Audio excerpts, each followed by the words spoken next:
बिस्मिल्लाहिर्रहमानिर्रहीम। इधर हमारे पास वेक्टर का एक वर्जन इम्प्लीमेंटेड है जिसको हम एस बी वेक्टर कह रहे हैं। अब हम मेन के अंदर जो कुछ लिखा हुआ है इसको रिविज़िट करेंगे। पहले हम वेक्टर की क्लास देख लें, ठीक है। ये वेक्टर की क्लास का इंटरफेस है, ठीक है। तो एस बी वेक्टर तीन डाटा मेंबर्स ले रहा है। फ़िलहाल ये इंटीजर ही स्टोर कर रहा है, तो इंटीजर की डायनामिक अरे के लिए हमें इंटीजर पॉइंटर चाहिए था। हमने इंटीजर पॉइंटर लिया है। किसी भी वक्त वेक्टर का जो मौजूदा साइज़ है, नंबर ऑफ़ एलिमेंट्स नहीं, जो उसका साइज़ है वो हमें करंट साइज़ वेरिएबल बताएगा, ठीक है। और एलिमेंट्स वेक्टर के अंदर कितने एक्चुअली स्टोर्ड हैं वो हमें एलिमेंट्स के अंदर उनकी तादाद मिलेगी। तो ये तीन डाटा मेंबर्स हमारे प्राइवेट हैं। ये वेक्टर का डिफ़ॉल्ट कंस्ट्रक्टर है। ये वेक्टर का पैरामीट्रिक कंस्ट्रक्टर है जो कि वेक्टर को इनिशियलाइज़ करता है यूजिंग इनिशियलाइज़र लिस्ट, ठीक है। तो इनिशियलाइज़र लिस्ट C++11 और लेटर वर्जन्स में अवेलेबल है। ये हमने यहाँ पे यूज़ की है। ये जो सिंटैक्स है ये कॉपी कंस्ट्रक्टर का सिंटैक्स है, ठीक है। तो एस बी वेक्टर का जो कॉपी कंस्ट्रक्टर है वो एस बी वेक्टर का एक कांस्टेंट रेफरेंस लेता है और जो भी रेफरेंस में से चीज़ मिलेगी उसकी ये कॉपी बना देगा, ठीक है। ये जो सिंटैक्स है ये हमने असाइनमेंट ऑपरेटर ओवरलोड की है। तो ऑपरेटर कीवर्ड के बाद आगे असाइनमेंट का आपको साइन नज़र आ रहा होगा, ये असाइनमेंट ऑपरेटर ओवरलोड किया है। और असाइनमेंट ऑपरेटर हमारा रिटर्न कर रहा है बाय रेफरेंस, ठीक है। और वैल्यू क्या ले रहा है, एक राइट हैंड साइड के ऊपर जो भी आर्गुमेंट होगा उसको as a by reference as a reference उसे एक्सेप्ट कर रहा है। और ये कांस्टेंट रेफरेंस है ताकि इस वेरिएबल के अंदर चेंज ना हो सके। इसके अलावा हमने वेक्टर के अंदर एस बी वेक्टर में हमने इंसर्ट का फंक्शन दिया है जो कोई नंबर लेता है और वैल्यू इंसर्ट कर देता है। रिमूव का फंक्शन दिया है जो कोई वैल्यू लेगा और रिमूव कर देगा। सर्च का काम ये है कि ये देखेगा कि कोई नंबर वेक्टर में एग्जिस्ट करता है कि नहीं करता और उसके अकॉर्डिंगली बूलियन वैल्यू रिटर्न कर देगा, ठीक। ये हमने यहाँ पे इंडेक्स ऑफ ऑपरेटर ओवरलोड किया है क्योंकि वेक्टर जो है वो बेसिकली एक डायनामिक अरे होती है और अरे रैंडम एक्सेस सपोर्ट करती है और अरे के साथ इंडेक्स ऑफ ऑपरेटर भी काम करता है। तो हम ये चाहते हैं कि जो एस बी वेक्टर है उसके साथ भी इंडेक्स ऑफ ऑपरेटर काम करे। तो यहाँ पे अगर आप देखें तो हमने दो इम्प्लीमेंटेशन इसकी दी हैं, ठीक है। इसकी क्या वजह है ये इस पे भी बात कर लेते हैं जब हम मेन को विज़िट करेंगे। ये हमने एक पब्लिक मेथड दे दिया है जो कि बताएगा कि वेक्टर के अंदर इस वक्त कितने एलिमेंट्स एक्चुअली स्टोर्ड हैं, ठीक है। और ये वेक्टर का डिस्ट्रक्टर है, ठीक। अब इन मेथड्स की इम्प्लीमेंटेशन देख लेते हैं।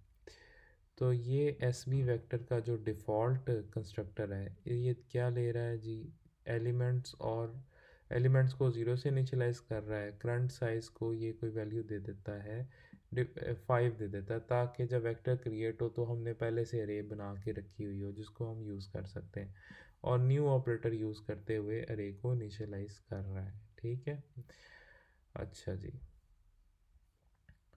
ये जो है वेक्टर का पैरामीट्रिक कंस्ट्रक्टर है, ठीक है। तो ये इनिशियलाइज़र लिस्ट ले रहा है और इनिशियलाइज़र लिस्ट किस तरीके से इसको पास हो रही है इसके लिए हम मेन फंक्शन देखते हैं। तो यहाँ पे अगर आप देखें तो हमने कांस्टेंट वेक्टर का ऑब्जेक्ट बनाया है v1 और ये चूँकि कांस्टेंट है तो इसको यहाँ पे इनिशियलाइज़ करना ज़रूरी था। तो ये इनिशियलाइज़र लिस्ट हमने यूज़ की है, जो ब्रेसेस में वैल्यूज़ आ रही हैं ये इनिशियलाइज़र लिस्ट के ज़रिए से आ रही हैं, ठीक है। तो यहाँ पे अब होगा ये कि जो वैल्यूज़ हैं बेसिकली 104234 ये बेसिकली इस इनिशियलाइज़र लिस्ट में चली जाएंगी, ठीक है। तो S T D name space में ये इनिशियलाइज़र लिस्ट अवेलेबल है। ये जो सिंटैक्स है ये चूँकि टेम्पलेट क्लास है तो वो हमने इसको इंटीजर के लिए चलाना है इसलिए यहाँ पे हमने इंट लिख दिया, ठीक है। अच्छा, तो अब यहाँ पे हम सिंपली क्या करते हैं कि जो भी लिस्ट का साइज़ होता है उतने एलिमेंट्स के अंदर वो वैल्यू स्टोर करवा देते हैं।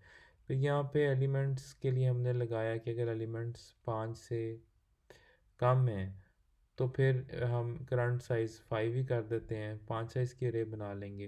अगर एलिमेंट्स 5 से ज़्यादा हैं तो जितने भी एलिमेंट्स हैं उसको हम 2 से मल्टीप्लाई करके जितने एलिमेंट्स एक्चुअली में हैं उसके डबल साइज़ की हम बेसिकली अरे बना लेंगे, ठीक है।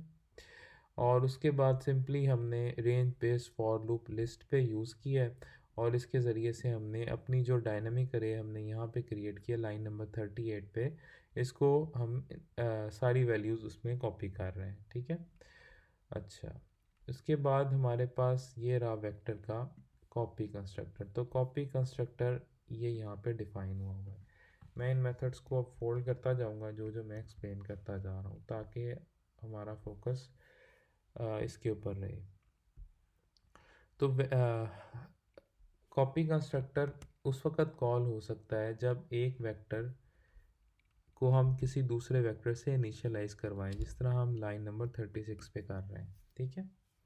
तो अब ये करेगा ये कि जो वी के अंदर जो भी इस रेफरेंस में आ रही है वैल्यू, उस वैल्यू को बेसिकली उस रेफरेंस के एलिमेंट्स में जितनी भी तादाद है उसको दिस के रेफरेंस में स्टोर कर देगा। तो एलिमेंट्स की वैल्यू दिस के एलिमेंट्स की वैल्यू दिस के एलिमेंट से मुराद है v3 के एलिमेंट, क्योंकि v3 पे कंस्ट्रक्टर कॉल हुआ है तो दिस पॉइंटर v3 को पॉइंट कर रहा होगा। तो v एलिमेंट्स की वैल्यू कॉपी कर ली, साइज़ की वैल्यू कॉपी कर ली। सिमिलरली यहाँ पे अब हमने अरे बना ली, क्योंकि हमने डीप कॉपी करनी है। डीप कॉपी में क्या होता है, डीप कॉपी में ये होगा कि हम एक अलहदा इस ऑब्जेक्ट के लिए अरे बनाएंगे और दूसरे ऑब्जेक्ट की वैल्यूज़ उसके अंदर कॉपी करेंगे, ठीक है। तो हम न्यू ऑपरेटर के ज़रिए से अरे बनाते हैं और एक लूप लगा के तमाम वैल्यूज़ इस वेक्टर की, जो कि यहाँ पे जिसका रेफरेंस हमारे पास आया है, वो हम ARR ऑफ आई के अंदर स्टोर कर लेते हैं, ठीक है। तो ये हमारे पास कॉपी कंस्ट्रक्टर है जो कि डीप कॉपी इम्प्लीमेंट कर रहा है। असाइनमेंट ऑपरेटर के अंदर क्या है कि हमने रिटर्न बाय रेफरेंस किया है, ठीक है। और ऑपरेटर इक्वल टू ये सिंटैक्स का हिस्सा है जो हमने असाइनमेंट ऑपरेटर ओवरलोड किया है। और ये राइट हैंड साइड का रेफरेंस एक्सेप्ट कर रहा है, ये कांस्टेंट रेफरेंस है। कॉन्स्ट इसलिए लगा हुआ है ताकि इसके अंदर अगर आप कोई चेंज करें तो वो जहाँ से ये कॉल हुआ है उधर रिफ्लेक्ट ना हो, ठीक है। तो ये कहाँ कॉल होगा, ये इस लाइन पे कॉल होगा। क्यों? क्योंकि यहाँ पे ये इनिशियलाइजेशन नहीं हो रही है, v3 पहले इनिशियलाइज हो चुका है। उसके बाद v3 को जो भी वैल्यू साइन होगी वहाँ पे असाइनमेंट ऑपरेटर कॉल हो जाएगा। तो यहाँ पे हमारा जो असाइनमेंट ऑपरेटर है वो भी डीप कॉपी इम्प्लीमेंट कर रहा है, ठीक है। तो ये जो चेक लगा हुआ है ये सेल्फ असाइनमेंट को अवॉइड करने के लिए है, क्योंकि हमने जो दिस की अरे होती है उसको डिलीट करना होता है और सेल्फ असाइनमेंट के केस के अंदर फिर सारी गड़बड़ हो जाएगी। तो अगर ये किसके ऊपर कॉल होगा, ये इसके इक्विवेलेंट है, ठीक है। ये इक्विवेलेंट है v3 dot operator equal to v1, तो ये इसके इक्विवेलेंट है। तो v3 पे कॉल हुआ है तो दिस पॉइंट कर रहा है v3 को, ठीक है। और v1 पास हो गया इधर, ठीक है। तो अगर दोनों का एड्रेस सेम नहीं है दोनों ऑपरेंड्स का, तो इसका मतलब है ये सेल्फ असाइनमेंट नहीं हो रही।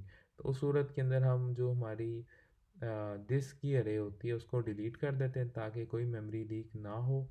और फिर हमने राइट हैंड साइड वाली वैल्यूज़ कॉपी कर लेनी है, जितनी वैल्यूज़ राइट हैंड साइड की है उसी साइज़ की अरे बना ली है।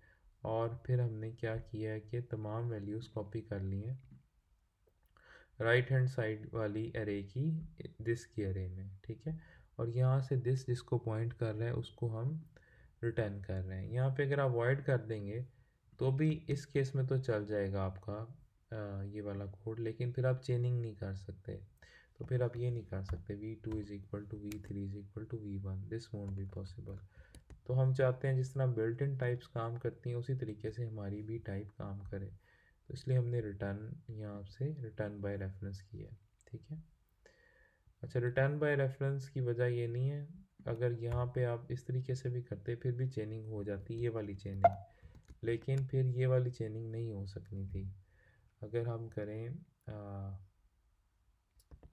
v2 is equal to v3 is equal to v1, तो बेसिकली ये असाइनमेंट ऑपरेटर की एसोसिएटिविटी राइट टू लेफ़्ट होती है। तो पहले V1 ने V3 में आना था और फिर V3 ने V2 में जाना था। ठीक है, तो अगर हम इस तरह करेंगे, इस तरीके से कर दें अगर हम, तो अब हमने पैरेंथेसिस यूज़ किए हैं। अब इसके नतीजे में ये होता है कि ये प्रेसिडेंस ओवरराइड हो जाएगी। ठीक है, अब पहले ये वाली चीज़ चलेगी, पहले V3 की वैल्यू V2 को साइन होगी और उसके बाद V2 में वैल्यू जाएगी V1 की। ठीक है, तो अगर आप रिटर्न बाय रेफरेंस नहीं करेंगे तो फिर ये क्या करेगा कि ये यहाँ से हो सकता है कि इसकी कॉपी बना के भेज दे एक टेम्परेरी वेरिएबल में। तो फिर V1 की वैल्यू जो कि अभी V2 में स्टोर होनी चाहिए वो V2 में स्टोर नहीं होगी। ठीक है, तो जिस तरह बिल्ट इन टाइप्स काम करती हैं, हम चाहते हैं कि हमारी टाइप भी उसी फंडामेंटल टाइप्स की तरह ही काम करे, तो इसलिए हम रिटर्न बाय रेफरेंस कर रहे हैं। सेकेंडली, रिटर्न बाय रेफरेंस थोड़ा सा तेज़ भी चलता है as compare to return by value के। ठीक है, अच्छा, तो हमने क्या किया, ये हमने असाइनमेंट ऑपरेटर भी ओवरलोड कर दिया है। इसके बाद आगे हमारा जो फंक्शन है वो इंसर्ट का फंक्शन है। इंसर्ट हम पहले भी डिस्कस कर चुके हैं, पिछली जो वीडियो थी डायनेमिक मेमोरी से रिलेटेड, उसके अंदर भी हमने सिमिलरली इंसर्ट किया था। तो इंसर्ट के अंदर क्या हो रहा है कि देखें, अगर तो एलिमेंट्स कम है और साइज़ ज़्यादा है, ठीक है, तो इसका मतलब है वेक्टर में जगह है, तो हम सिंपली एलिमेंट्स वाले इंडेक्स पे वैल्यू स्टोर कर देते हैं और एलिमेंट्स में इंक्रीमेंट कर देते हैं। लेकिन अगर एलिमेंट्स की वैल्यू करंट साइज़ के इक्वल हो जाए तो फिर हम करंट साइज़ के अंदर एक ख़ास नंबर है 10, वो हम ऐड करते हैं ताकि उसका साइज़ इंक्रीज़ हो जाए। उसके बाद हम एक टेम्परेरी अरे बनाते हैं, हमारी जो ओरिजिनल अरे थी उधर से वैल्यू उठाकर टेम्परेरी अरे में कॉपी करते हैं सारी वैल्यूज़, ओरिजिनल अरे को डिलीट कर देते हैं मेमोरी लीक अवॉइड करने के लिए, और फिर ओरिजिनल अरे को जो टेम्प अरे है उसकी तरफ पॉइंट करवा देते हैं। तो अगली दफ़ा इंसर्ट कॉल होगा तो फिर ये वाली चीज़ नहीं चलेगी क्योंकि साइज़ में 10 ऐड हो चुका है। ठीक है, तो इंसर्ट इस तरीके से काम कर रहा है। रिमूव का जो फंक्शन है इसका काम ये है कि वेक्टर के अंदर जो ऑब्जेक्ट इसको नम में मिला है, जो भी नंबर, उसकी पहली अकरेंस जहाँ पे भी मिलती है उसको रिमूव कर दे। ठीक है, ये रिमूव ऑल नहीं है, ये सारी वैल्यूज़ को रिमूव नहीं करेगा, बल्कि जो पहली दफ़ा वैल्यू मिलेगी, अगर डुप्लीकेट वैल्यूज़ हैं, जो पहली दफ़ा मिलेगी उसको सिर्फ रिमूव करेगा। ठीक, तो ये किस तरह काम करता है, ये इंडेक्स ज़ीरोथ इंडेक्स से स्टार्ट होता है और एलिमेंट्स जब तक जीरो इंडेक्स की वैल्यू एलिमेंट्स तक नहीं पहुंच जाती, एलिमेंट से छोटी रहती है, उस वक्त तक ये लूप चलता है। अगर किसी इंडेक्स के ऊपर जो भी पहला इंडेक्स आ रहा है हमें उसके ऊपर वो वैल्यू मिल जाती है जो कि हमने रिमूव करनी है, तो फिर अब हमने करना ये है कि उस इंडेक्स से जो अगले इंडेक्सेस हैं सारे, उनको एक एक इंडेक्स लेफ़्ट साइड पे शिफ्ट कर देना है। ठीक है, तो जो वैल्यू हमने डिलीट करनी थी वो ओवरराइट हो जाएगी और बाकी तमाम वैल्यूज़ हमारे पास एक एक इंडेक्स लेफ़्ट पे शिफ्ट हो जाएंगी। तो जिस इंडेक्स में हमें वैल्यू मिली है, अब आगे हम उस इंडेक्स से लेके एलिमेंट्स -1 तक लूप लगा रहे हैं और अरे ऑफ इंडेक्स +1 यानी कि अगले इंडेक्स की वैल्यू उससे जो एडजेसेंट पिछला इंडेक्स है वहाँ पे स्टोर कर रहे हैं। ठीक है, जब ये लूप ख़त्म होगा तो फिर हम इस वक्त आखिर तमाम वैल्यूज़ को शिफ्ट कर चुके होंगे। फिर अब एक वैल्यू हमारी चूँकि कम हो गई है रिमूव होने से, तो हमने एलिमेंट्स में डिक्रीमेंट कर दिया। ठीक, और फिर हमने रिमूव को ट्रू कर दिया। इसकी रिटर्न टाइप बूल इसलिए है क्योंकि हो सकता है जो वैल्यू आप रिमूव करने आए हैं वो वैल्यू वेक्टर में मौजूद ही ना हो, फिर वो रिमूव नहीं हो सकती। तो फिर इसको ट्रू कर दिया है। जब ये यहाँ से इससे बाहर निकलेगा तो इंडेक्स की वैल्यू की वैल्यू जो है वो एलिमेंट्स -2 पे होगी। ठीक है, तो एलिमेंट इंडेक्स में एक और इंक्रीमेंट कर दिया है, तो अगली दफ़ा ये वाला लूप भी टूट जाएगा और यहाँ से हम रिटर्न कर रहे हैं ये जो भी इसका रिज़ल्ट है रिमूव का वो। ठीक, जो सर्च का मेथड है ये लीनियर सर्च इंप्लीमेंट कर रहा है, सारी अरे को इटरेट करता है और अगर तो इसे किसी भी इंडेक्स के ऊपर वो नंबर मिल जाता है जो कि हम ढूंढ रहे हैं तो फाउंड में ट्रू कर देगा। अगर फाउंड में ट्रू होगा तो फिर इस कंडीशन की वजह से जो कि एंड गेट लगा हुआ है लूप टूट जाएगा। अगर फाउंड में ट्रू नहीं होगा तो उस सूरत में नहीं होगा अगर कोई भी एलिमेंट इसे नहीं मिलता जो ये ढूंढ रहा है। तो उस सूरत के अंदर फिर आई की वैल्यू एलिमेंट्स के बराबर आ जाएगी, तो फिर इस वजह से लूप टूट जाएगा। ठीक है, और जो भी रिज़ल्ट होगा वो रिटर्न कर देगा। अब हम आ जाते हैं जो इंडेक्स ऑफ ऑपरेटर हमने ओवरलोड किया, और इसके दो वेरिएंट्स यहाँ पे आपको दो ओवरलोड्स बेसिकली नज़र आ रहे हैं। ये किस लिए इस्तेमाल होते हैं? तो वेक्टर चूँकि एक डायनामिक अरे ही है, तो वेक्टर के ऊपर भी हम अरे की तरह इंडेक्स फिर लगा सकेंगे अगर हम इंडेक्स ऑफ ऑपरेटर ओवरलोड करते हैं। ठीक, तो जिस तरीके से यहाँ पे v1 एक ऑब्जेक्ट है, एक वेक्टर है जो कि कॉन्स्ट है। तो जो कॉन्स्ट ऑब्जेक्ट्स होते हैं वो सिर्फ कांस्टेंट फंक्शंस और डाटा मेंबर्स को ही असेस कर सकते हैं। तो देखें, तो v1 चूँकि कॉन्स्ट है, तो कांस्टेंट जो ऑब्जेक्ट्स होते हैं वो कांस्टेंट फंक्शंस को ही असेस कर सकते हैं। तो ये वजह है कि मुझे सिर्फ यहाँ पे कांस्टेंट फंक्शंस ही मिल रहे हैं। तो कांस्टेंट फंक्शंस के लिए हमने ऑपरेटर की इसकी सबस्क्रिप्ट ऑपरेटर या इंडेक्स ऑफ ऑपरेटर की इम्प्लीमेंटेशन दे दी है। ठीक है, ये वजह है कि यहाँ पे हम ये v1 ऑफ 2 चला के प्रिंट कर सकते हैं। तो अगर आप इसे रन करें तो v1 ऑफ 2 में आपको ये वैल्यू मिल रही है 4। ठीक, तो 0 1 और 2 ये 4 मिल रही है। अगर ये ऑपरेटर हम नहीं लिखेंगे, कांस्टेंट वेरिएंट वर्जन नहीं देंगे इसका, तो फिर ये हमें अलाउड नहीं होगा, यहाँ पे एरर आ जाएगा। अच्छा, अब इनमें फ़र्क ये, इसके आखिर में कॉन्स्ट लगा हुआ है, इसके आखिर में कॉन्स्ट नहीं लगा हुआ। अगर आप देखें तो दोनों ही टेक्निकली कॉन्स्ट सेफ ही हैं। उसकी वजह यह है कि फ़ंक्शन उस वक्त ओवरलोड्स अलाउड होते हैं जब उनके नंबर ऑफ़ पैरामीटर्स या फिर ऑर्डर ऑफ़ पैरामीटर्स या टाइप ऑफ़ पैरामीटर्स में फ़र्क हो। इस सूरत में तो ना नंबर ऑफ़ पैरामीटर में फ़र्क है, ना टाइप में फ़र्क है, ना ऑर्डर में फ़र्क है ही एक। और फिर हमने अगर यहाँ पे हम कॉन्स्ट लगाएंगे तो फिर ये दोनों फंक्शंस के अंदर सिर्फ रिटर्न टाइप का फ़र्क रह जाएगा। तो रिटर्न टाइप का डिफरेंस, द ओनली डिफरेंस नहीं होना चाहिए ओवरलोडेड फंक्शंस में, वो अलाउड नहीं होता है। ठीक है, तो फिर यहाँ पे इसको हमने कॉन्सेप्ट नहीं बनाया हुआ। अब इसका काम ये है कि देखता है कि जो इंडेक्स उसने स्पेसिफाई किया है, अगर तो वो जो हमारी वेक्टर की नंबर ऑफ़ एलिमेंट्स हैं उनके अंदर लाई करता है, तो फिर ये रिटर्न कर देता है उसको, और ये रिटर्न कर रहा है बाय रेफरेंस। ठीक है, तो ये तो कॉन्स्ट वेरिएंट है, इसके अंदर कांस्टेंट रेफरेंस रिटर्न कर रहा है। तो कांस्टेंट रेफरेंस यहाँ पे आएगा। अगर यहाँ पे आप वैल्यू स्टोर कराना चाहेंगे, v1 ऑफ 3 को आप अगर अपडेट करना चाहें, तो यहाँ पे एरर आ जाएगा। क्यों? क्योंकि ये कांस्टेंट रेफरेंस रिटर्न कर रहा है। तो असाइनमेंट ऑपरेटर वैसे तो चलता है राइट टू लेफ़्ट, लेकिन ये जो सबस्क्रिप्ट ऑपरेटर है इसकी प्रेसिडेंस ज़्यादा है, तो पहले ये चीज़ चलेगी। ये चीज़ जब चलती है तो यहाँ पे कांस्टेंट रेफरेंस दे देती है, आप उसको कोई वैल्यू साइन नहीं कर सकते।